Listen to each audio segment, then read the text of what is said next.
Alleluia, Alleluia, Alleluia,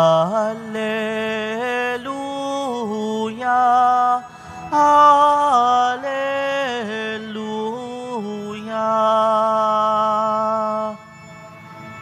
Hinirang tayo ni Kristo upang mamungang totoo bilang mabubuting tao. Alleluia, Alleluia, Alleluia, Alleluia.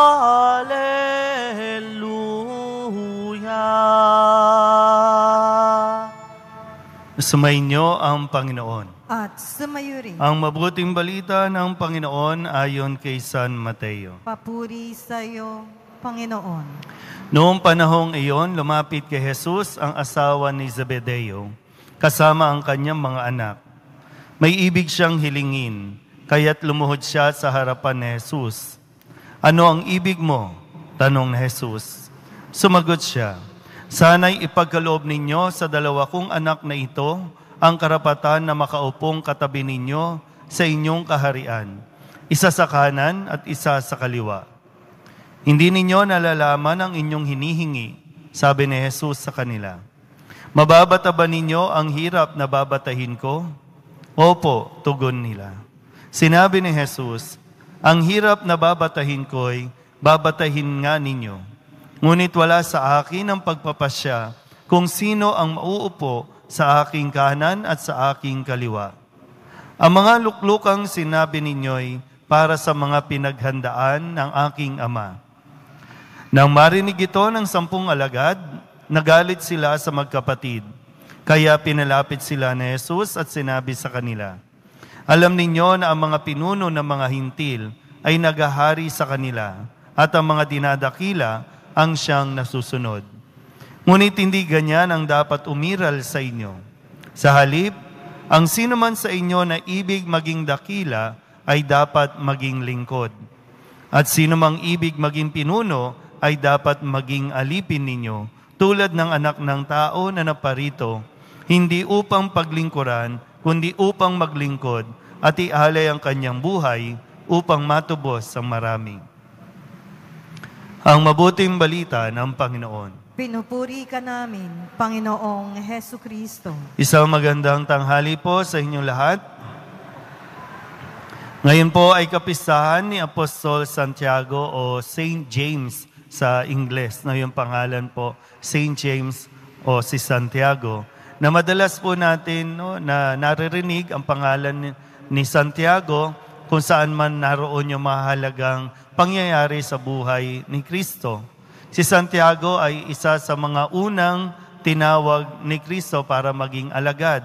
Bagamat may mga kahinaan, pero si Santiago ang unang nakaranas ng kaluwalhatian ni Kristo during nung pagbabagong anyo o transfiguration. Si Santiago po ay madalas na naririnig bilang isa sa, top 3 na pangalan ng 12 alagad.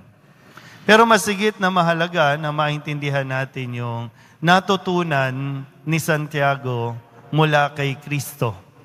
At ito ay tungkol po dito sa tawag na paano nga ba talaga maglingkod. Marahil, isa sa kayo po, marami dito mga magulang ang nagsimba. Ano po ba ang mga dahilan ng pagluhod ninyo sa harapan ng Poong Nazareno? Yan ba isa ba dyan sa mga dahilan ay para sa inyong mga anak o para sa inyong pamilya na nawa maging maayos ang kalagayan ng inyong mga anak? Kung talagang yan ang dalangin nyo, hindi naman ipagkakait ng Poong Jesus Nazareno yan. Pero ito nga yung magandang aral na natutunan ni Santiago at dapat din nating matutunan. Kasi kadalasan po, sa kagustuhan natin na maging magaling, I'm sure yung mga anak ninyo talagang isa sa mga issue ng mga kabataan ngayon, talagang matindi yung pressure sa kanila na maging mahusay, na maging magaling, maging top 1. Pressure na ang mga yan. Kaya nga, ang mga kabataan ngayon, hindi na nai-enjoy yung pagiging kabataan eh. Kasi sa murang edad pa lang, talagang pinagsisiksikan na ng mga magulang, dapat maging magaling ka. Dapat maging top 1 ka. Wala na yung dahilan na, yung dati po, bakit gusto mo maging doktor? Bakit gusto mo maging polis, maging abogado, o maging teacher? Bakit gusto mo yan? Ang dati, ang isipan natin lagi ay para makatulong sa kapwa. Ngayon ba, yung mga magulang, anak, kailangan maging abogado ka. Bakit? Kasi, iba, malaki kita dyan. Bakit? Anak, dapat magdoktor ka. Kasi para may posisyon ka. O kaya, anak, kailangan ito kunin mo para makatakbo ka, maging politician ka pagdating ng araw. Kasi iba pag naging, may posisyon ka. Kaya, sa kahit anong paraan, ipipilit natin na makuha kung ano yung pinakamimiti natin.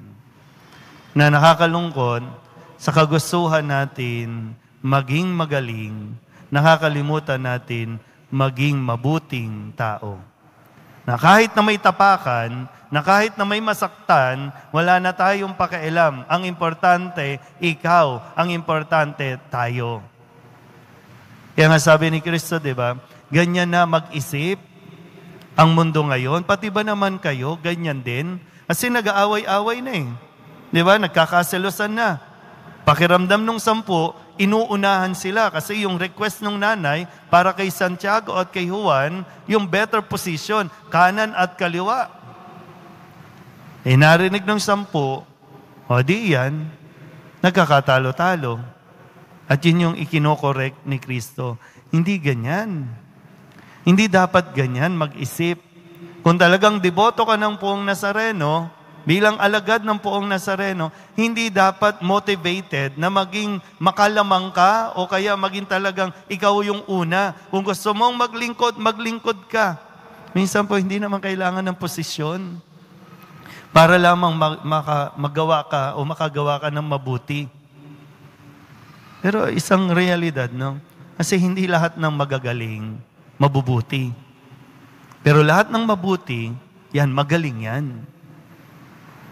At yun yung nakakalungkot na nakakalimutan na natin imulat sa mga kabataan ngayon.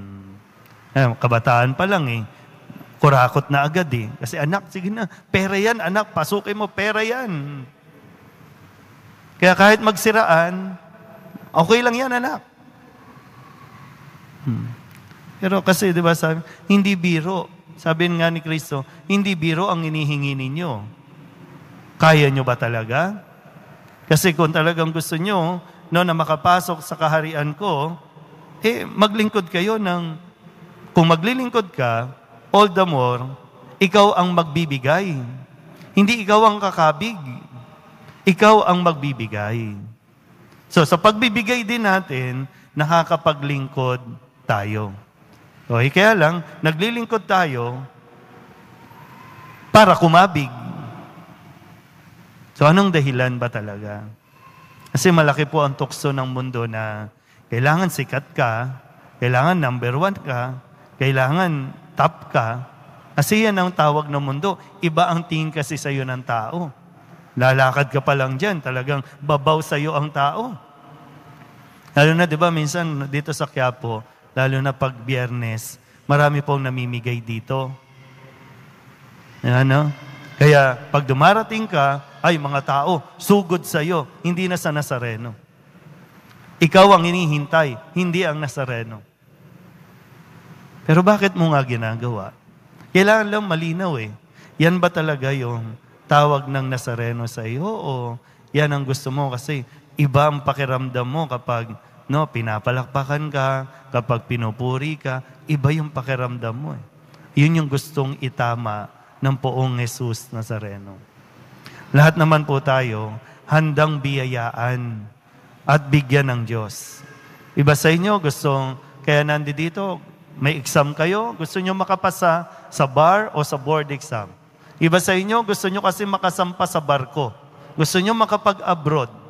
Hindi masama yan. No? Hindi masama yan. Pero kailangan, huwag mong kalimutan. Ipinagkaloob sa iyo ng Poong Nazareno yan, may kaakibat yan na responsibilidad. Na kung ibibigay sa iyo, sana huwag mong makalimutan na kailangan mong maglingkod. Hindi ang paglingkuran. At huwag mong hangarin na may matapakan o kaya may masagasaan, makuha mo lang kung anong pinapangarap mo. Hindi yan ang ugali ng isang deboto ng Poong Nazareno. Amen?